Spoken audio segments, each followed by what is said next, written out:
You're watching the Hallowed Chambers on TVC News. I am Tijesu Adewi. And later on the program, Section 14(2)(b).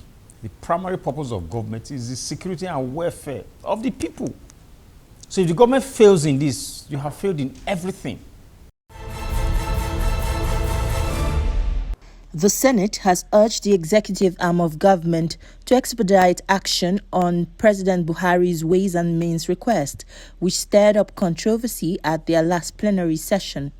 The President of the Senate has now asked the executive arm of government to cooperate with its ad hoc committee, as it is yet to get an official response from the Minister of Finance and the CBN governor. Fortunately, in the process, after asking a lot of questions, because we spent about 6 questions to the Minister of Finance, about 5 to the CBN governor, but unfortunately, we were not able to get the information that we were looking for. Why? Because the 2 of them were out of town.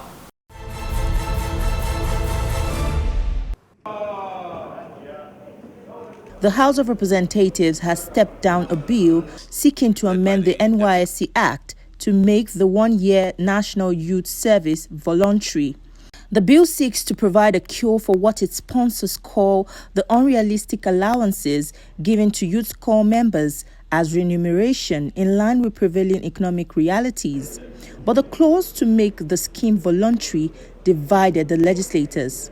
It is our belief that this activity should no longer be compulsory, and that is why there's an amendment we are proposing here to remove the word shall from Section 2, subsection 1 of the Principal Act and bring in may, making it optional for people to attend.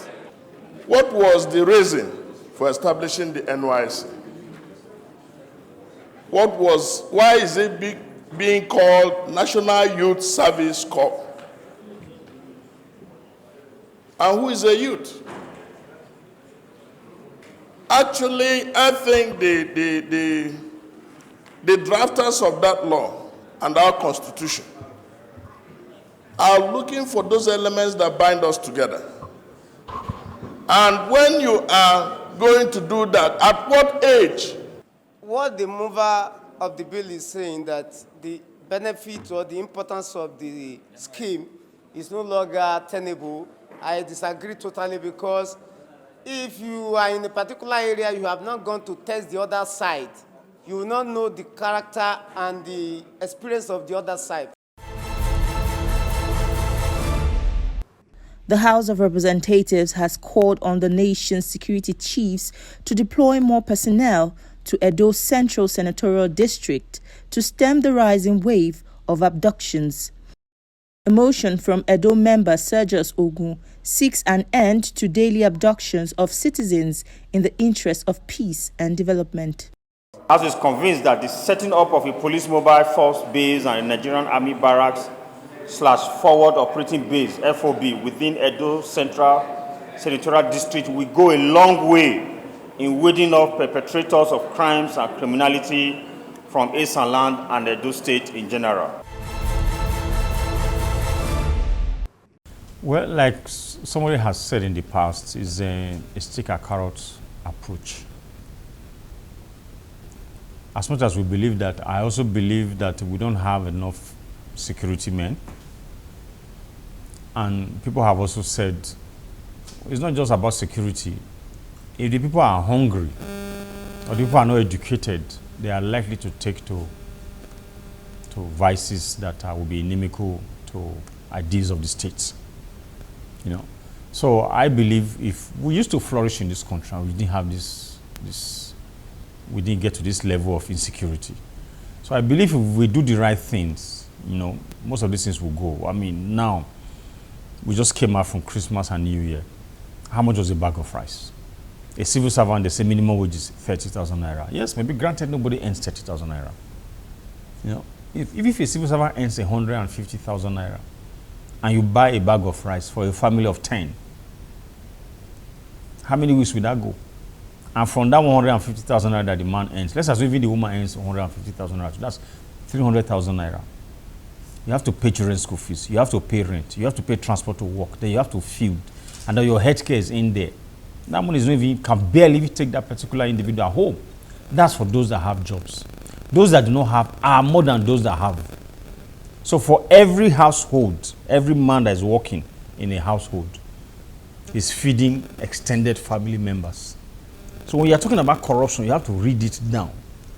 So there are people that you have families, you don't have anybody working. So what are they exposed to? So those are social issues that I believe we're going to take care of. But we haven't said that. We don't even have enough security men too.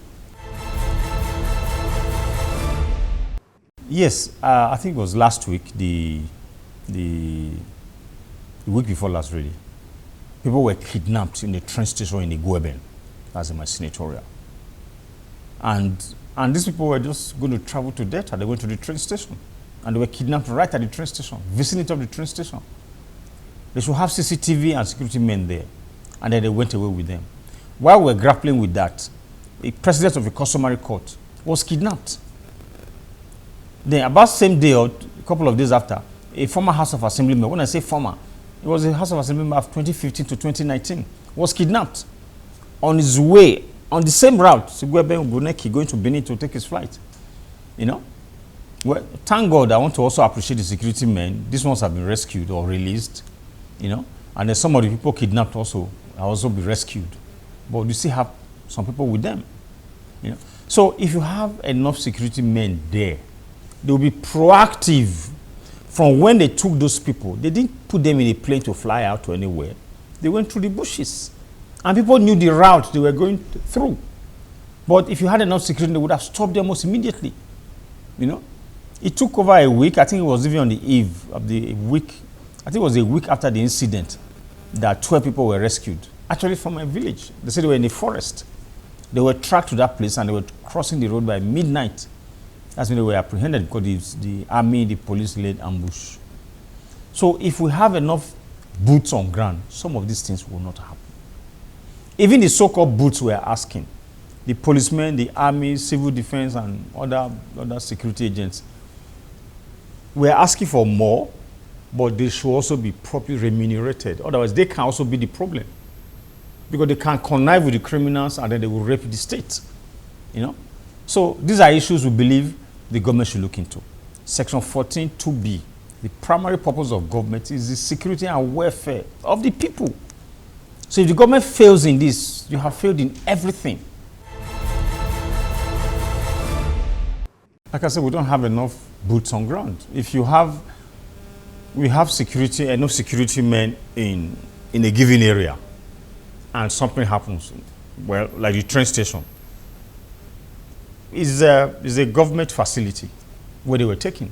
That's what I'm saying. It shouldn't have happened. They should have CCTV. They should have security men on ground there.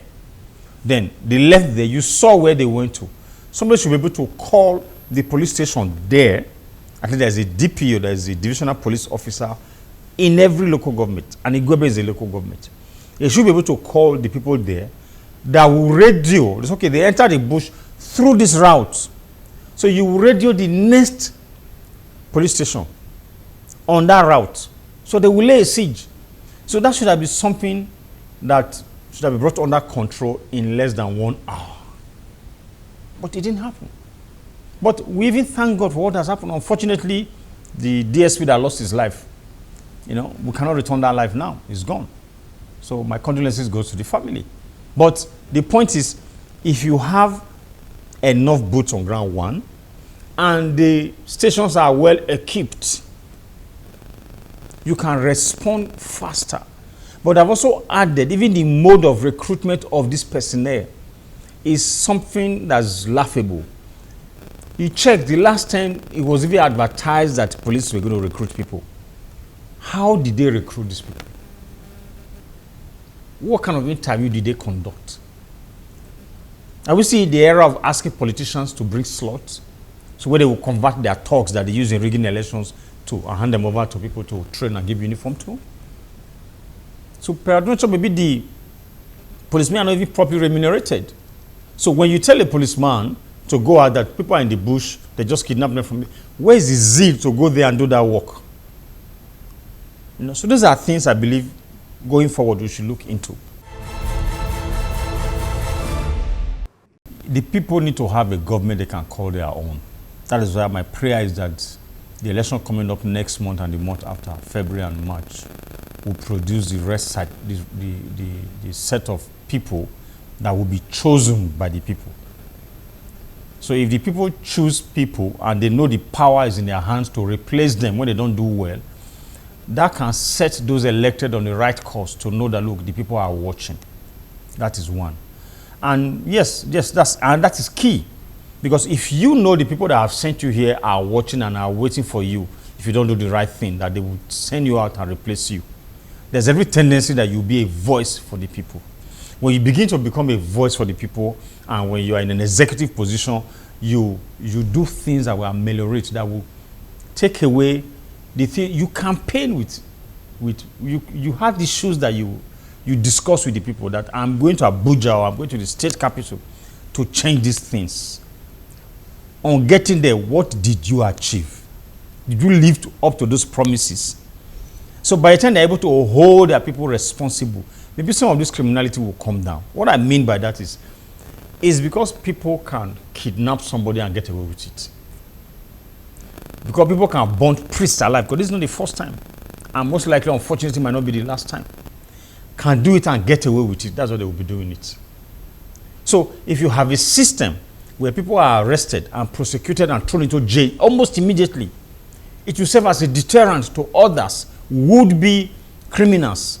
But in a state where people are doing things and getting away with it, you are letting others know that they might well try their luck and they will get away with it. So as much as we advocate for more boots on ground, we also say they should be properly remunerated, and then the social issues should be taken care of. Buying a bag of rice should not be something that a family will be toiling to achieve.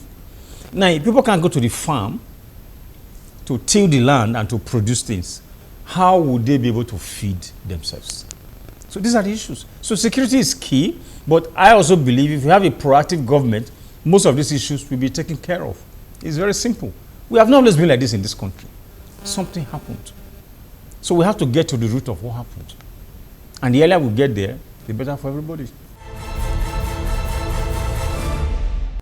Yeah, well, it shouldn't be, because they also have a responsibility to the people. Like I just said, you have a train station. What stops you from having CCTV? What stops you from having 2, 3, 4 armed men? How many train stations do you have? Even the entire of my senatorial, I think there are just 2.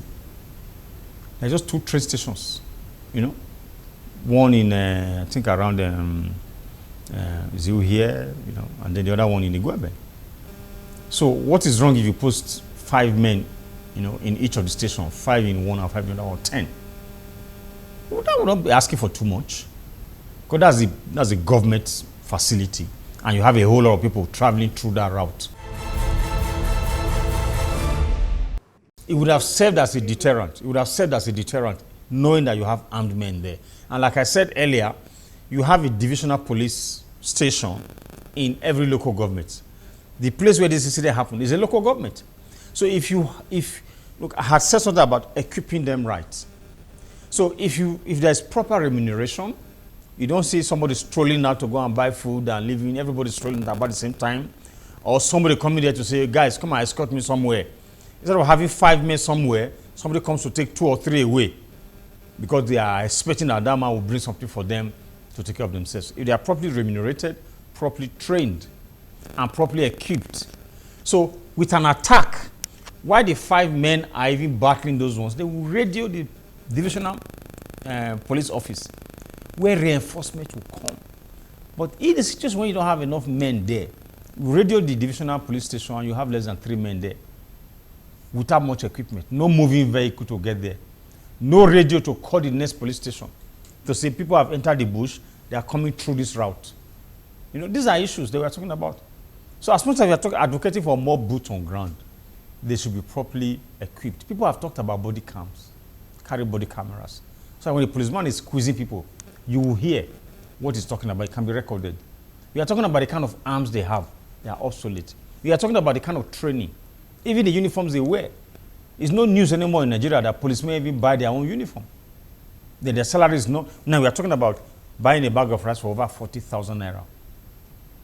How much is the salary of a policeman, a sergeant, a corporal? Challenge of funding for the government. Oh, well, the money the government gets, how have they spent it? Those are things that should be interrogated. How have they spent it? I don't want to mention names. I had a top brass in the security, whatever. I said it was on social media. I bought a house for $7 million in the US. So who's looking into all that? Yes, there's not enough money, we agree. But the little that you have, spend it judiciously. Well, I am a member of the PDP, and I will vote PDP members from the Senate down to House of Assembly. But because it's my civil responsibility to vote for whoever I want to vote for, I think I am voting for a different presidential candidate because I am obedient. Well, if you want to talk about anti-party, the person you think I should vote for is the chairman of anti-party in this country. He walked out with how many governors from Eagle Square to another party. I'm not aware he resigned. They walked out straight, formed another party within the party, and then eventually moved and took another ticket.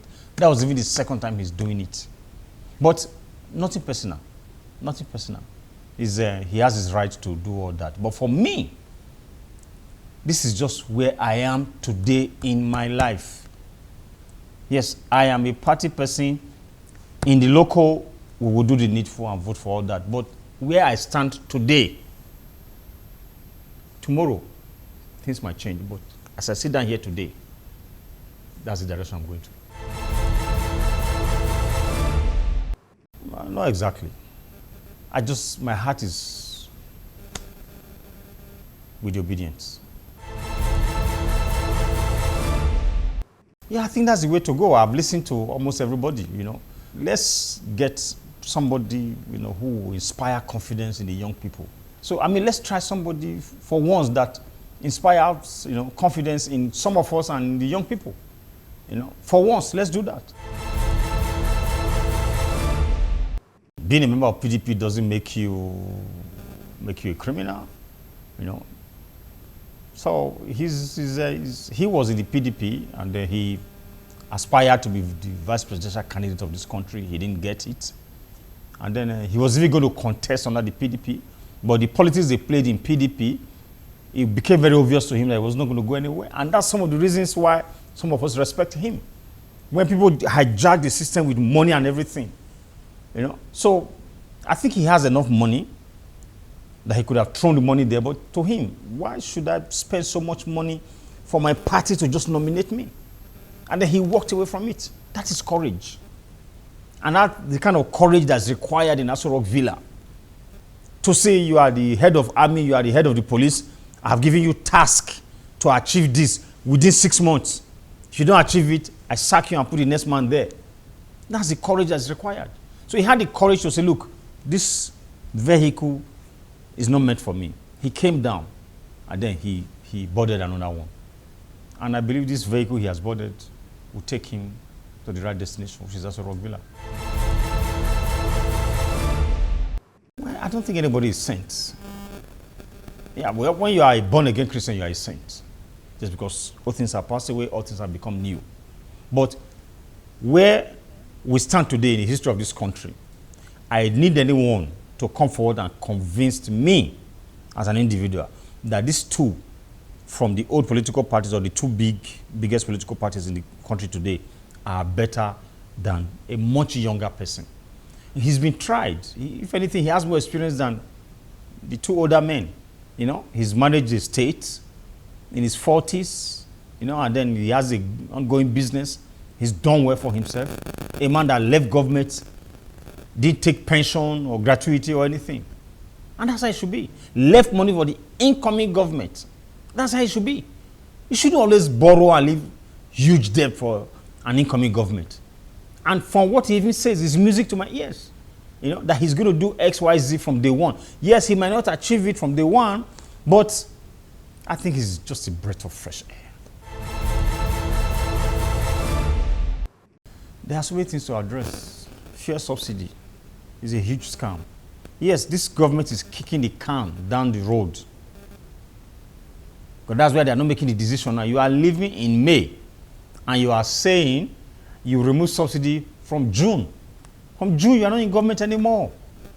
So you are just leaving a headache for the incoming government because you are bereft of ideas of what to do.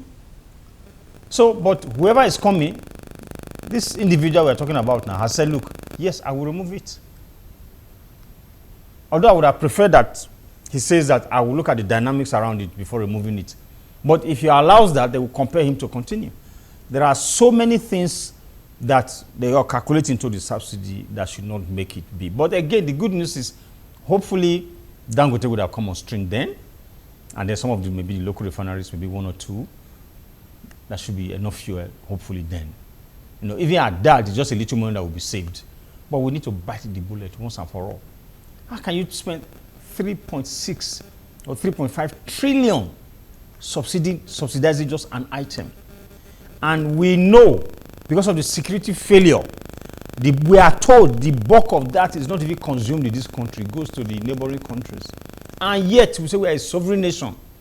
So we are supposed to have security patrolling our borders. Come on. Some of those things we need to change. And even the security we're talking about today. The mean there is fairness and equity and inclusiveness, some of these tensions will come down. Yeah. The former vice president has said he will devolve power to the states. How that is going to happen, he has not given details. That will be good. But you know, in doing that, you have to tinker with the exclusive list. It will mean that when you tinker with the exclusive list, more money will have to go to the states. When people talk about state police, do you know what that means? Everybody wants state police today, but not with the revenue the states have today. Because you can owe teachers. You have states owing teachers, owing pensioners, because they are harmless, owing lecturers, university lecturers.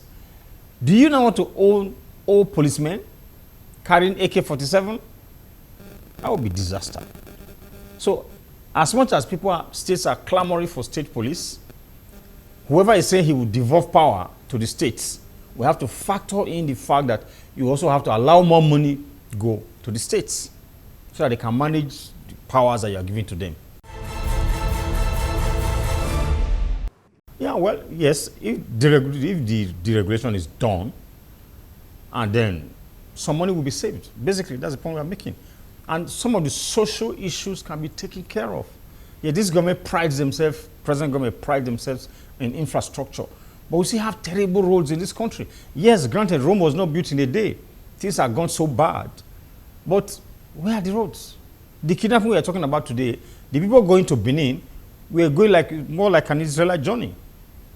Somebody traveling from Obiaja is going through Oguneki to get to Benin, when he could have just gone through his local government, to Oromia, and then Ekmoma, and he will be there because of bad roads.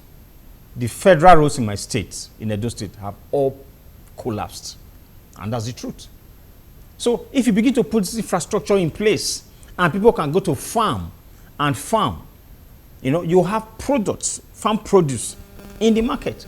Price of things will come down. When that happens, the economy will kickstart on its own. The economy will be running on its own. Even in the north, like Peter Obi has said, that the wealth of the nation is in the north. I just came back from Fagori, where they are recruiting army, you know, in Kano. As we talk now, this dry season, they are planting already. Almost everywhere there is green. So those are the ones beside the road. What about the ones further in? As they are farming in Kano, if they have the right environment to farm in Zamfara, in Sokoto, in Bauchi, in Kaduna, Zaria and all, that will be enough food. But in the station where people cannot even go to their farms to farm or even to harvest whatever they farm, there's an issue there. So by the time we allow for peace, by the time we can take care of some of these security issues, the prices of food will come down. By so doing, inflation will come down. And some of the government policies can bring down the inflationary tendencies right now. So It's just the proper leadership, the right leadership in place.